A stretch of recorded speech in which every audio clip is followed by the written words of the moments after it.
요한복음 4장 4절 사마리아 있는 수가라 하는 동네에 이르시니 야곱이 그 아들 요셉에게 준 땅이 가깝고 거기 또 야곱의 우물이 있더라. 예수께서 길 가시다가 피곤하여 우물 곁에 그대로 앉으시니 때가 6시쯤 되었더라. 사마리아 여자 한 사람이 물을 기르러 왔음에 예수께서 물을 좀 달라 하시니 이는 제자들이 먹을 것을 사러 그 동네에 들어갔음이로라.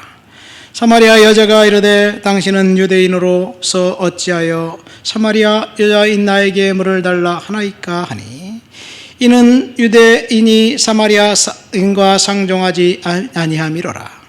예수께서 대답하여 이르시되 내가 만일 하나님의 선물과 또 내게 물을 좀 달라 하는 이가 누구인 줄 알았더라면 내가 그에게 구하였을 것이요 그가 생수를 내게 주었으리라. 여자가 이르되 주여 물 기를 그릇도 없고 이 우물은 깊은데 어디서 당신이 그 생수를 얻겠사옵나이까? 우리 조상 야곱이 이 우물을 우리에게 주셨고 또 여기서 자기와 자기 아들들과 짐승이 다 마셨는데 당신이 야곱보다 더 크니까? 예수께서 대답하여 이르시되 물을 마시는 자마다 다시 목마르려니와 내가 주는 물을 마시는 자는 영원히 목마르지 아니하리니 내가 주는 물을 그 속에서 영생하도록 솟아나는 샘물이 되리라.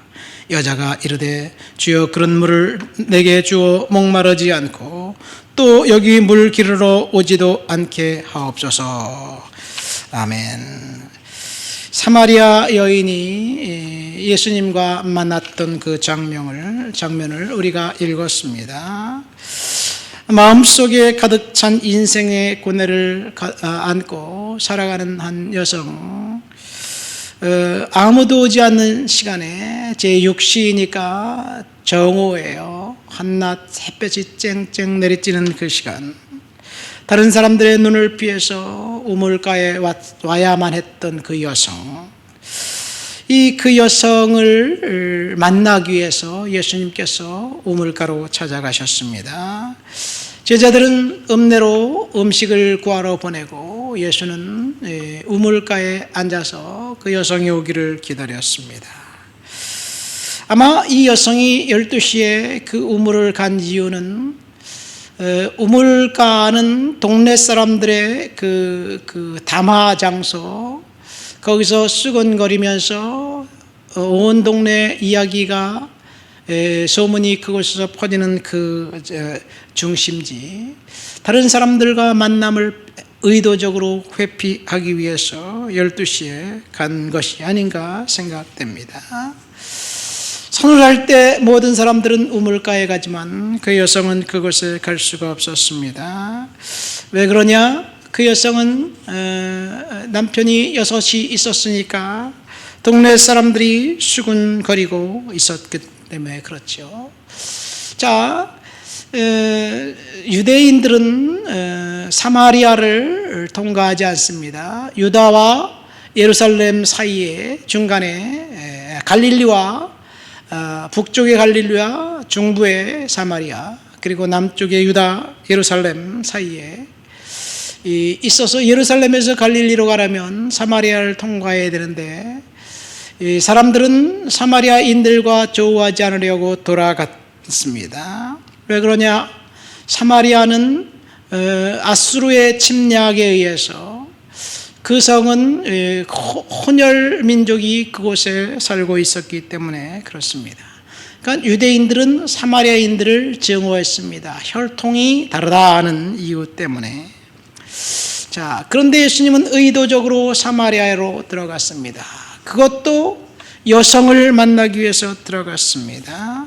남성과 여성 사이에 그 괴리가 있는 그 사회, 남성과 여성이 동등하지 않다고 생각했던 그 사회, 또 유대인들 입장에서 볼 때 장로들은 남성 종교 지도자들이 볼 때 창녀들과 교류하지 않는 것이 그 거룩한 사람의 도리라고 생각하고 했는데 예수님은 창녀들이 먼저 바리새인들보다 천국에 들어갈 것이다 라고 이야기하면서 의도적으로 두둔합니다. 그러니까 죄가 겉으로 드러난 죄도 중요하지만 그것보다 더 심각한 것은 속에서 꿈틀거리고 있는 인간의 욕망, 죄성이에요. 주님은 그것을 보면서 이 겉으로 드러나지 않는 탐욕이 오히려 겉으로 드러난 죄보다 더 심각하다는 것을 이야기합니다. 자, 그 다음에 두 번째 사회적 편견은 여성들에 대한 편견입니다. 여성들, 사실 사람들 입장에서 여성들은 그 당시 문화는 사람으로서의 기능을 할 수 없는 그런 사람이라고 생각했습니다. 그래서 법정에서 증언을 할 수 있는 증인의 역할로 여자는 할 수가 없었습니다. 여성은 숫자에도 들지 않습니다. 인구수를 카운트할 때 13세 이상 남성만 카운트했습니다. 그 이유는 13세 이상 남성은 전쟁에 갈 수 있는 인구이기 때문에 그러기도 하지만 여성들을 인권을 유린하는 그 사회였습니다. 오늘날 이슬람 전통도 마찬가지지요.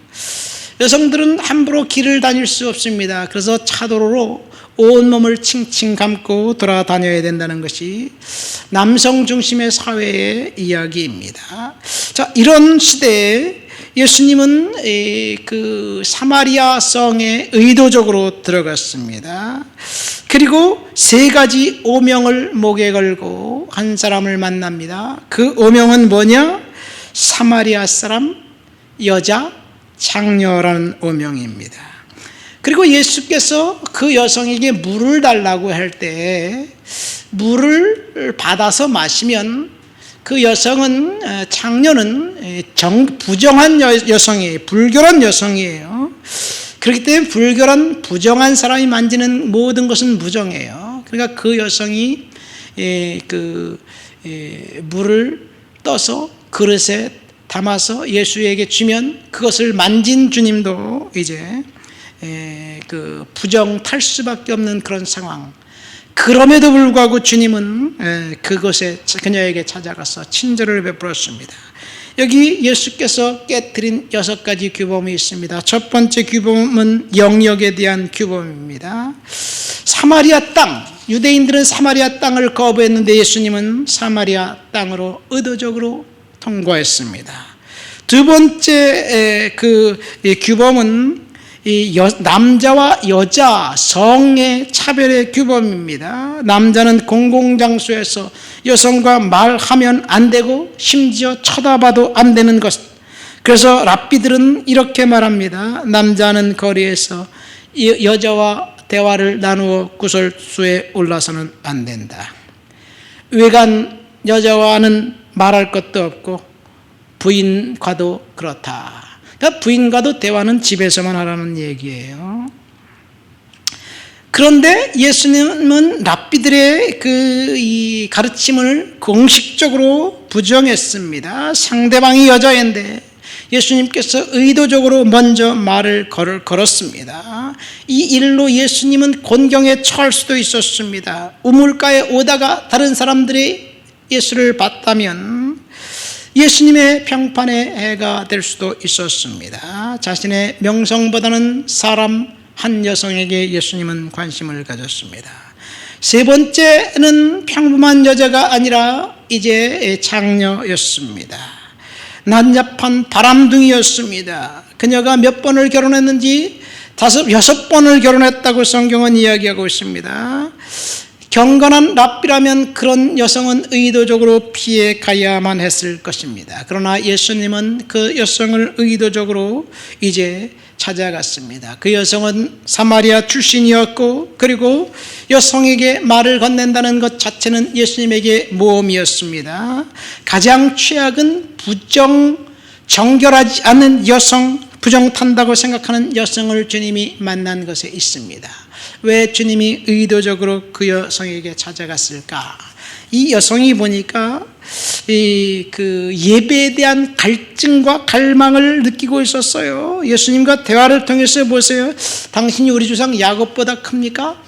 나중에 생수를 준다 그러니까 내 배에서 일어나는 생수가 샘물이 솟아나도록 내게도 주십시오. 그러면서 이제 나중에 그 이야기의 결말은 하나님께 예배하는 자는 하나님은 영이시니 예배하는 자가 영과 진리로 예배할지니라.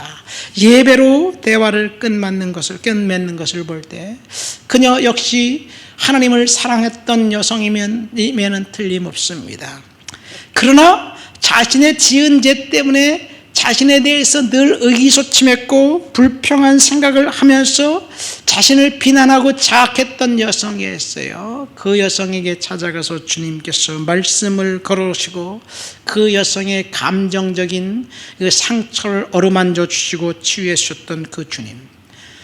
주님께서 말씀하시죠. 뭐라고 말씀하십니까? 내가 주는 물을 마시는 자는 영원히 목마르지 아니하리니 내가 주는 물은 영원토록 솟아나는 샘물이 되리라. 주님께서 그 여성에게 영생 생수를 주시겠다고 말씀하셨어요. 근데 그 여성은 육체적 갈증을 해결할 수 있는 물이라고 생각했습니다. 물론 나중에 그 여성이 예수님과의 대화 속에서 예수님이 말씀하신 생수가 육체적 갈증을 의도하는 것이 아니라는 사실을 알았어요. 하나님께서 저와 여러분들에게 주시고자 하는 생수가 무엇일까요? 영원히 목마르지 아니한 생수. 그것을 구하고 하나님 앞에 믿음으로 살아가시기를 예수님의 이름으로 축원드립니다. 하나님 아버지 감사합니다. 영원히 목마르지 아니한 생수, 그 생수를 우리들에게도 허락해 주시옵소서. 예수님의 이름으로 기도합니다. 아멘.